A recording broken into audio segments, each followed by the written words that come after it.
बेटा हम लोग बात कर रहे थे आयनिक इक्विलिब्रियम की, और आयनिक इक्विलिब्रियम में हमारा टॉपिक चल रहा था सॉल्ट हाइड्रोलिसिस। और सॉल्ट हाइड्रोलिसिस में हम लोग डिफरेंट टाइप ऑफ सॉल्ट के लिए हाइड्रोलिसिस कांस्टेंट जिसे KH से रिप्रेजेंट करते हैं, डिग्री ऑफ हाइड्रोलिसिस जिसे H से रिप्रेजेंट करते हैं, और pH ऑफ द सॉल्यूशन को डिटरमाइन कर रहे थे।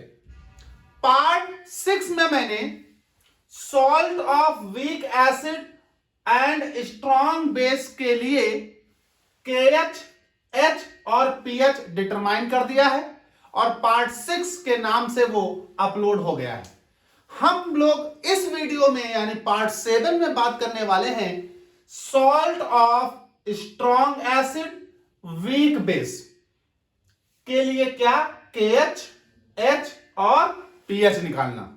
तो हम लोग इस पार्ट में सॉल्ट ऑफ स्ट्रॉन्ग एसिड और वीक बेस को डील करेंगे। 3 डेरिवेशन करने हैं इस सॉल्ट के लिए, एक KH निकालना है, एक H निकालना है और एक pH निकालना है। चलिए पहला हम लोग शुरू करते हैं KH। तो पहली हेडिंग है हाइड्रोलिसिस कांस्टेंट KH। बेटा किस सॉल्ट के लिए? तो इस सॉल्ट के लिए कर रहे हैं हम लोग। इस सॉल्ट के लिए ऑलरेडी पार्ट 6 में किया जा चुका है। इस सॉल्ट के लिए अब हम लोग बात कर रहे हैं salt of strong acid weak base. तो हम हाइड्रोलिसिस कांस्टेंट निकाल रहे हैं, हाइड्रोलिसिस कांस्टेंट निकाल रहे हैं KH। मान लीजिए एक सॉल्ट है BA जिसकी आपने हाइड्रोलिसिस कराई। हाइड्रोलिसिस के बाद आपको मालूम है कि जब भी सॉल्ट की हाइड्रोलिसिस होती है बनता है एक एसिड और एक बेस। अब चूंकि आपका सॉल्ट इस बार स्ट्रॉन्ग एसिड और वीक बेस का है, स्ट्रॉन्ग एसिड और वीक बेस का है, तो ये एसिड आपका होगा स्ट्रॉन्ग और बेस आपका होगा वीक। तो सॉल्ट की हाइड्रोलिसिस कराने से आपको स्ट्रॉन्ग एसिड मिलेगा, स्ट्रॉन्ग बेस मिलेगा, क्योंकि आपका सॉल्ट स्ट्रॉन्ग एसिड और स्ट्रॉन्ग बेस का है। चलिए इसके आयनिक फॉर्म लिख लेते हैं। तो सॉल्ट हाइड्रोलाइज के दौरान टूट जाता है B plus A minus plus water gives to, acid strong है टूट जाएगा H plus A minus, base weak है पार्शली डिसोसिएट और ऑलमोस्ट अनडिसोसिएटेड फॉर्म में रहेगा BOH। कॉमन पोर्शन दोनों तरफ देखिए कुछ है, A माइनस कैंसिल आउट करिए, रिजल्टेंट इक्वेशन क्या बचेगी? तो रिजल्टेंट इक्वेशन बचेगी B plus plus H2O gives to H plus plus BOH।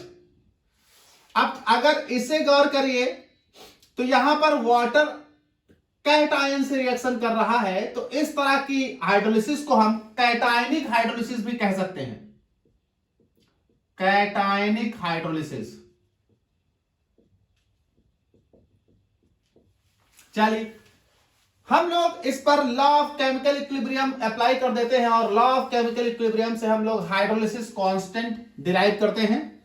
तो अकॉर्डिंग टू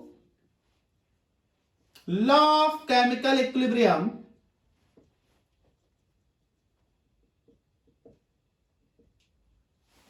ये रिवर्सिबल रिएक्शन है और सभी रिवर्सिबल रिएक्शंस पर law of chemical equilibrium apply होता है।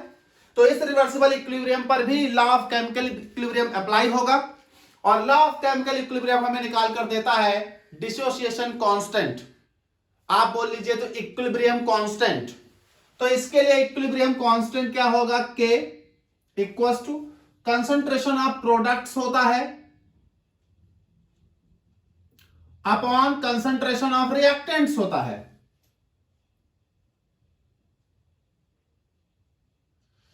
आपको मैं पिछले वाले केस में भी बता चुका हूं कि जब हाइड्रोलिसिस होती है तो हाइड्रोलिसिस के दौरान water is always taken in the excess amount. तो H2O हमेशा एक्सेस में लिया जाता है, तो यहां H2O क्या होगा, access.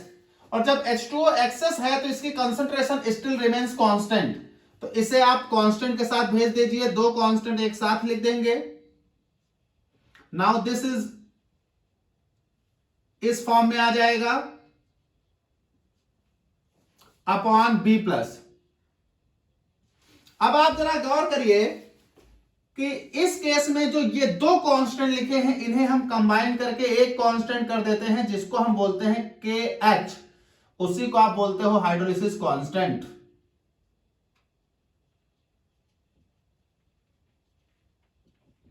Hydrolysis constant. Now this is K H equals to concentration of H plus BOH upon B plus. इसे बनाएंगे हम लोग इक्वेशन 1। ये निकल आया KOH KH। अब देखिए इस इक्वेशन में दो अनडिसोसिएटेड मॉलिक्यूल है, एक BOH जो कि वीक बेस था और एक वाटर। इन दोनों अनडिसोसिएटेड केस के लिए दो अलग इक्वेशंस लिखी जाएंगी। तो कहा गया फॉर वीक बेस, चूंकि बेस वीक है, पार्शियली आयनाइजेबल होगा, और पार्शियली आयनाइजेबल होगा तो इसके आयंस जो बनेंगे वो इस बेस के साथ यानी अनडिसोसिएटेड मॉलिक्यूल के साथ एक अपना इक्विलिब्रिया एग्जिस्ट करेंगे। तो for weak base the dissociation equilibrium is given by या given as, कैसे, BOH डिसोसिएट होगा, बनेगा B plus OH minus. Now the equilibrium constant for this reaction according to the law of chemical equilibrium. तो इसके लिए equilibrium constant, the equilibrium constant, चूंकि ये base है तो इक्विलिब्रियम कांस्टेंट फॉर बेस हो जाएगा तो के बी हो जाएगा। The equilibrium constant for dissociation of base BOH is, तो यह हो जाएगा K B equals to concentration of products upon reactant. इसे बनाएंगे इक्वेशन 2। अब बचता है कौन, इसमें वाटर। वाटर का आयनिक प्रोडक्ट लिखा जाता है और आयनिक प्रोडक्ट ऑफ वाटर कहते हैं KW, इक्वल्स टू होता है concentration of H plus OH minus के। तो तीसरी बात, now the ionic product of water is given by तो यह हो जाता है KW equals to concentration of H plus OH minus, और इसे मैं बना देता हूं इक्वेशन 3। ये कहां से आता है बता चुका हूं, ये आपके पास एक, ये आपके पास दो, ये आपके पास 3 इक्वेशन बन गई। हमने आपसे कहा था कि जब भी आप हाइड्रोलिसिस कांस्टेंट निकालेंगे तो आयनिक प्रोडक्ट ऑफ वाटर की इक्वेशन को छोड़कर जो भी इक्वेशन बन रहे हैं उनको मल्टीप्लाई करना होगा, मतलब 1 और 2 को मल्टीप्लाई और आयनिक प्रोडक्ट ऑफ वाटर से डिवाइड। तो multiply equation 1 and 2, then divide by equation 3, we get, तो मल्टीप्लाई कर दीजिए KH KB, तो KH into KB equals to, इनको इधर, तो ये हो जाएंगे H plus BOH upon H plus BOH upon B plus और इनटू ये हो जाएगा B plus OH minus upon BOH. Now divide by equation 3 then KW. तो ये हमारे पास अपॉन दिस और इंटू 1 अपॉन दिस. तो ये अपॉन डिवाइड करोगे पलट कर इंटू में आ जाएगा 1 upon this H plus OH minus. देखिए कुछ कटेगा,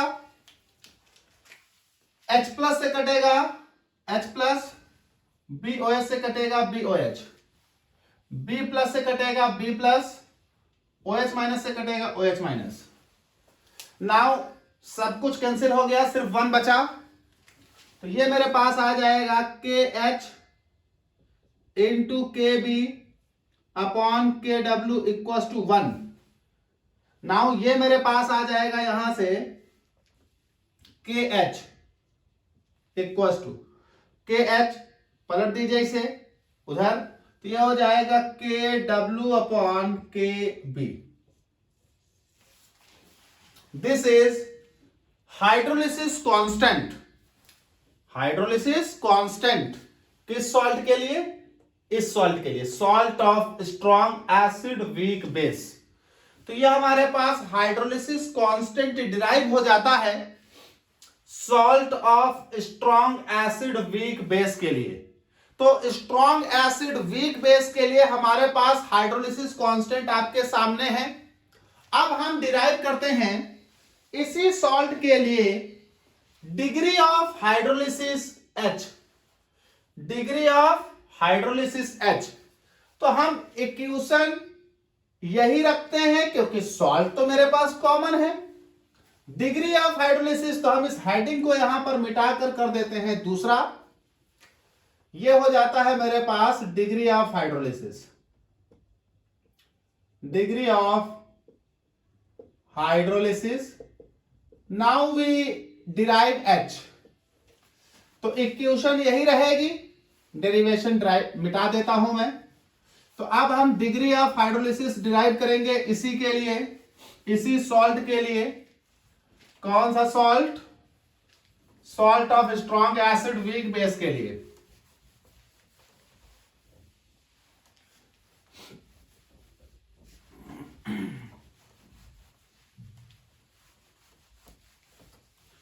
चलिए, तो ये हमारे पास सॉल्ट लिखा ही है.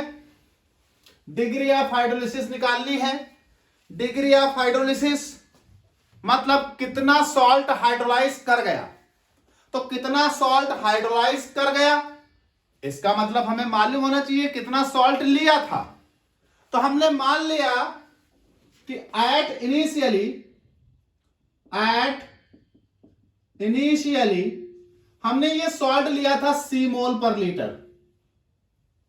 C मोल पर लीटर शुरुआत में. तो जब हाइड्रोलाइज नहीं हुआ तो प्रोडक्ट बना नहीं होगा. यानी हाइड्रोलिसिस से पहले हमने C मोल लिया था सॉल्ट. अब मैंने उसे वाटर में मिला दिया, हाइड्रोलाइज किया, तो सॉल्ट हाइड्रोलाइज हुआ, उसका कुछ अमाउंट हाइड्रोलाइज हो गया. अब हाइड्रोलाइज हो गया तो हाइड्रोलिसिस के बाद सॉल्ट का बना स्ट्रॉन्ग एसिड वीक बेस.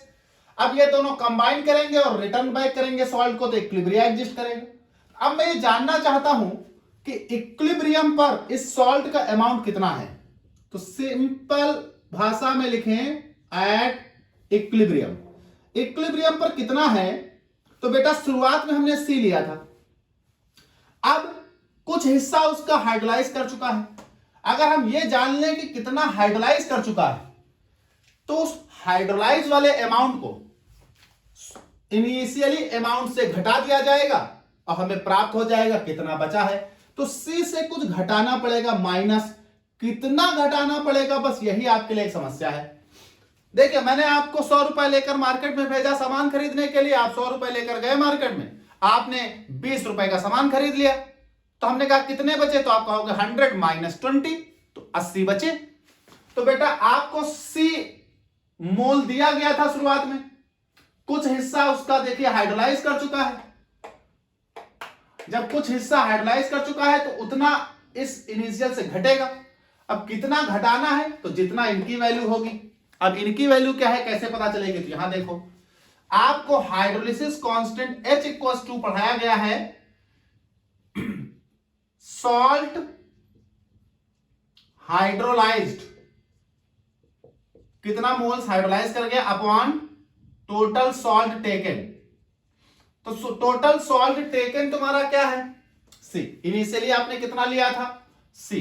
तो सॉल्ट हाइड्रोलाइज कैसे निकलेगा, सॉल्ट हाइड्रोलाइज्ड इक्वल टू निकलेगा सी इंटू एच।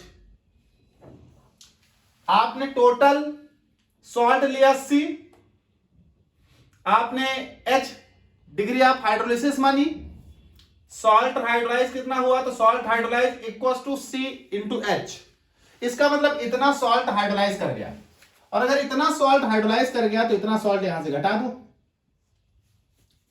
जब इतना हाइड्रोलाइज हुआ तो इतना ही बना होगा, इतना हाइड्रोलाइज हुआ तो इतना ही बना होगा एसिड, और इतना ही बना होगा बेस, क्योंकि इसके ही टूटने से एसिड और इसके ही टूटने से क्या बनना है, बेस। तो ये CH मोल बना एसिड और ये CH मोल बना बेस, क्योंकि एक सॉल्ट के हाइड्रोलाइज होने से एक मॉलिक्यूल बेस का बनता है, एक मॉलिक्यूल एसिड का बनता है। 10 सॉल्ट अगर हाइड्रोलाइज होंगे तो 10 मॉलिक्यूल एसिड के, 10 मॉलिक्यूल बेस के। 50 मॉलिक्यूल अगर हाइड्रोलाइज होंगे तो 50 मॉलिक्यूल एसिड के, 50 मॉलिक्यूल बेस के। तो अगर CH मॉलिक्यूल्स हाइड्रोलाइज हुए तो CH मॉलिक्यूल्स एसिड के और CH मॉलिक्यूल्स बेस के। आप इसे मोल में कह लीजिए, किलो में कह लीजिए, कहीं भी कह लीजिए। जितना सॉल्ट हाइड्रोलाइज होता है उतना ही एसिड और बेस बनता है। तो ये आपके पास हो गया। अब इस पे हम लॉ ऑफ केमिकल इक्विलिब्रियम लगा देते हैं, हाइड्रोलिसिस कांस्टेंट निकल आएगा। Now the hydrolysis constant is given by क्या, तो भाई hydrolysis constant KH equals to products की कंसंट्रेशन अपॉन रिएक्टेंट, तो ये हो जाएगा CH into CH upon C minus CH। यहां से C कॉमन ले लीजिए, तो KH equals to CH into CH upon C 1 minus H। Now C से C कैंसिल आउट हुआ एक, तो क्या बचेगा, KH इक्वल्स टू C से C एक कैंसिल होगा तो H और C, तो यह हो जाएगा CH square upon 1 minus H। इसे बना लीजिए इक्वेशन 1। मान लीजिए जो सॉल्ट आपने लिया था उसकी डिग्री ऑफ हाइड्रोलिसिस बहुत कम थी, मतलब degree of hydrolysis for this salt is very small, that can be negligible. तो डिग्री ऑफ हाइड्रोलिसिस बहुत कम थी, मतलब सॉल्ट बहुत ही कम मात्रा में टूटा था। तो कहा गया suppose the degree of hydrolysis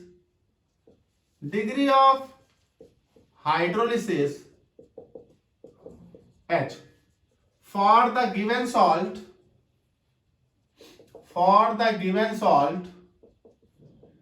is too small, that is H is very very less as compared to 1। H बहुत छोटा है 1 से, then the 1 minus H है बहुत छोटा, तो H can be neglected as compared to 1, so H can be neglected as compared to 1,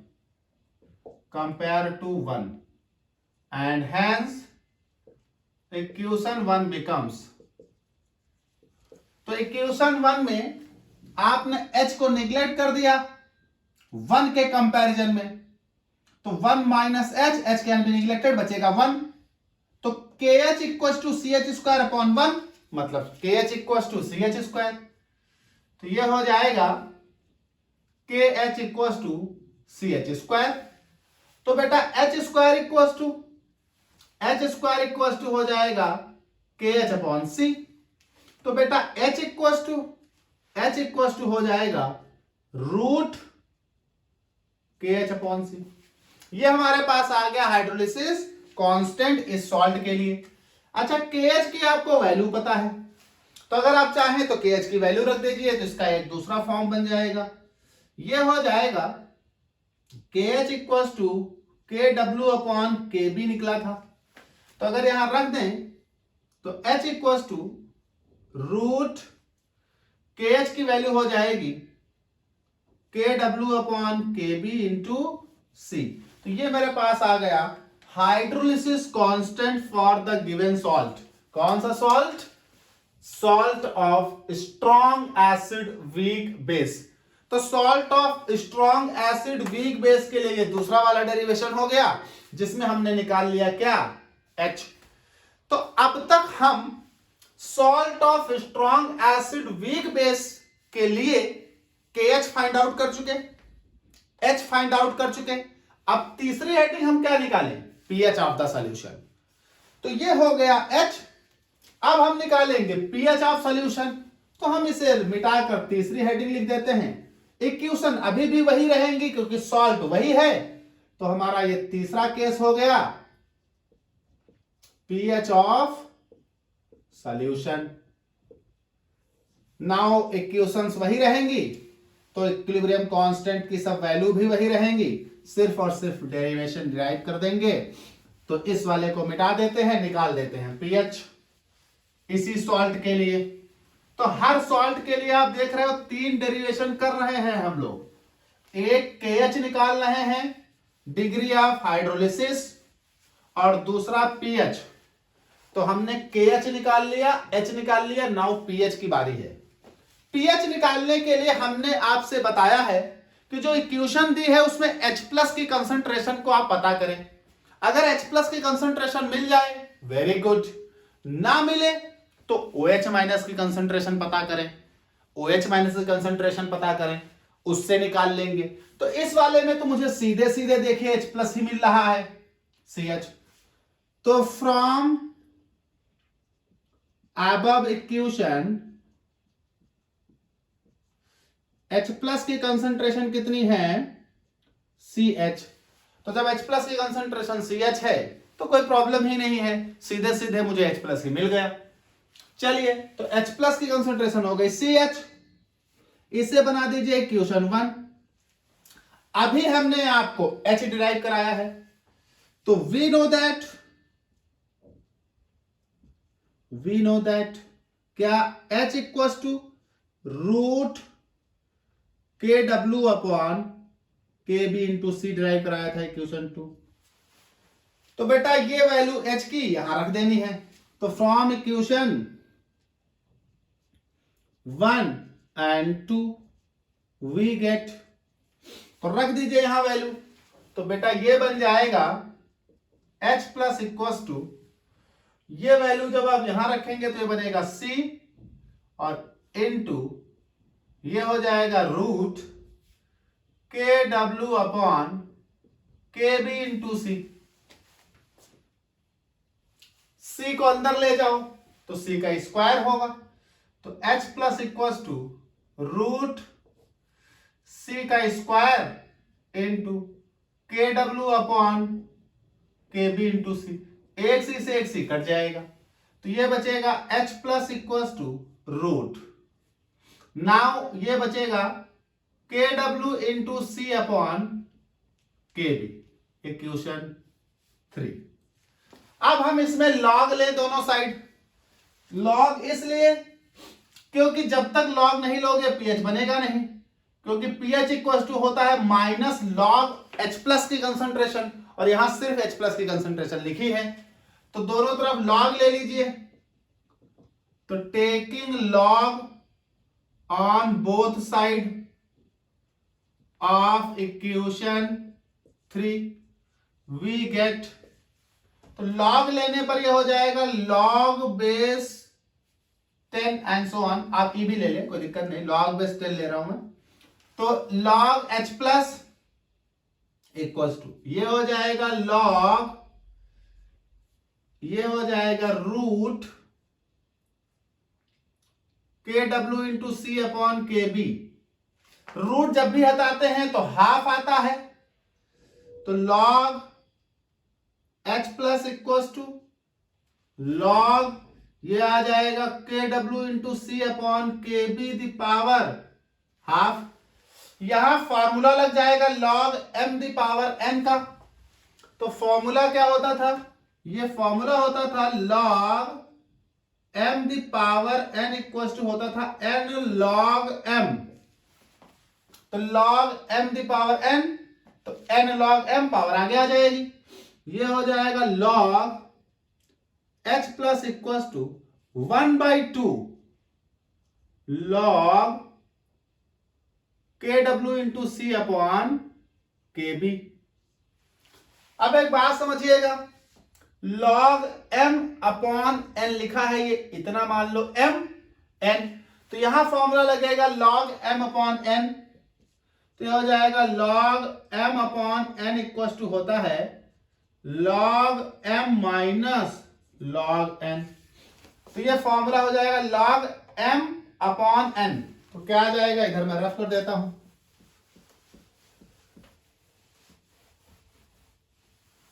तो ये आ जाएगा log m अपॉन n। तो ये हो जाएगा बेटा log h plus equal to 1/2 सब पर लगेगा, तो बाहर ही रखिए इसे। ये हो जाएगा log m, m है KW इंटू सी, तो ये हो जाएगा KW इंटू सी माइनस log n, तो ये हो जाएगा log KB। अब जरा देखिए यहां log m इंटू n का फॉर्मूला लग रहा है, तो ये होता है log m into n equal to होता है log m plus log n। तो रख दीजिए ये फॉर्मूला यहां पर, तो ये बनेगा log h plus equal to 1/2 of log m यानी KW plus log c minus log KB। Now this, अच्छा यहां हम इसे pH नहीं लिख सकते क्योंकि ये निगेटिव साइन हो तो pH होता है, तो आप दोनों तरफ निगेटिव ले लीजिए, इक्वेशन में चेंज कर दीजिए और आप इसे ऐसे लिख दीजिए minus log h plus equal to 1/2, और ये भी काहे का हो जाएगा, माइनस का, तो minus log KW plus log C minus log KB। Now this is pH, तो ये होता है minus log H plus concentration equal to होता है pH। तो रख दो, तो ये निकल आया pH इक्वल टू, अंदर दे दो माइनस, चाहे यहीं रख दो, दोनों तरह से आपके लिए लिख देता हूं, तो माइनस ये हो जाएगा log KW plus log C minus log KB। Now this is the pH for the salt जो हम डिराइव कर रहे थे। हम चाहे तो माइनस अंदर भेज दें ब्रैकेट के, तो क्या बनेगा, तो ये इक्वेशन बन जाएगी pH equal to 1/2 bracket minus, जैसे अंदर भेजोगे जितने प्लस वाले हैं वो माइनस हो जाएंगे, जो माइनस वाला है वो प्लस हो जाएगा, तो ये बन जाएगा log KB माइनस, क्योंकि माइनस था तो प्लस बन गया, ये माइनस अंदर जाते ये माइनस बन गया, ये माइनस, तो माइनस log KW और ये हो जाएगा माइनस log C। तो चाहे आप ऐसे लिख दें, फर्क दोनों में कोई नहीं है। तो ये आपके पास हो गया pH। तो हमने यहां भी तीनों डेरिवेशन कर लिए, KH, H और pH। किस सॉल्ट के लिए, salt of strong acid weak base के लिए। तो ये हम स्ट्रॉन्ग एसिड वीक बेस के लिए तीनों डेरिवेशन कर लिए। हम नेक्स्ट बात करेंगे तीसरे सॉल्ट के लिए। अब की हम जो सॉल्ट लेंगे वो salt of strong weak acid weak base लेंगे, salt of weak base acid weak base in next video.